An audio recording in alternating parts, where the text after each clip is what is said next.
សួស្តីកូនទាំងអស់គ្នាថ្ងៃនេះជួបជាមួយលោកគ្រូទៀតហើយថ្ងៃនេះគឺជួបជាមួយលោកគ្រូនឹងការសរសេរអក្សរតាមរូបភាពបាទអញ្ចឹងដើម្បីកុំឲ្យខាតពេលយូរកូនទាំងអស់គ្នាពិនិត្យមើលរូបភាពតើរូបភាពនេះគេបង្ហាញយ៉ាងដូចម្តេចដែរទៅកូនបាទល្អណាស់រូបភាពនេះគេបង្ហាញថាមូម៉ៅចឹងការសរសេរមូម៉ៅតោះចាប់ដើមសរសេរជាមួយលោកគ្រូទាំងអស់គ្នាម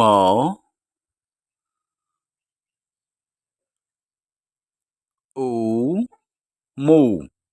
មសម្រាប់ពីមអៅម៉ៅមូម៉ៅអានម្ដងទៀតមូម៉ៅតោះឥឡូវយើងមើលរូបភាពមួយទៀតបាទនេះជារូបភាពអ្វីដែរទេកូនបាទរូបភាពខោនេះកន្លែងនេះគេហៅថាហៅប៉ៅ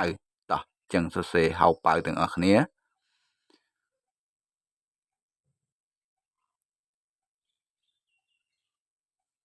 ហ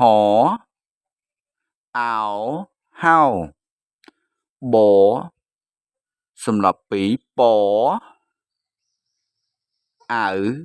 ប៉ៅហៅប៉ៅម្ដងទៀតហៅប៉ៅតោះរូបភាពនេះគេមានឈ្មោះអ្វីដែរទេកូនបាទរូបភាពនេះមានឈ្មោះថាចាប៉ីតោះចឹងសរសេរចាប៉ីទាំងអស់គ្នាចអាចាបសម្រាប់ពីពអីប៉ៃចាប៉ៃម្ដងទៀតចាប៉ៃ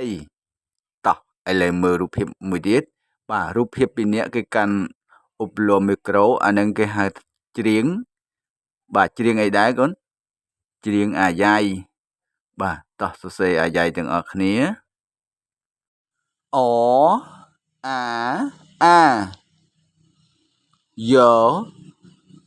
សម្រាប់ពីយ៉អាយយ៉ៃ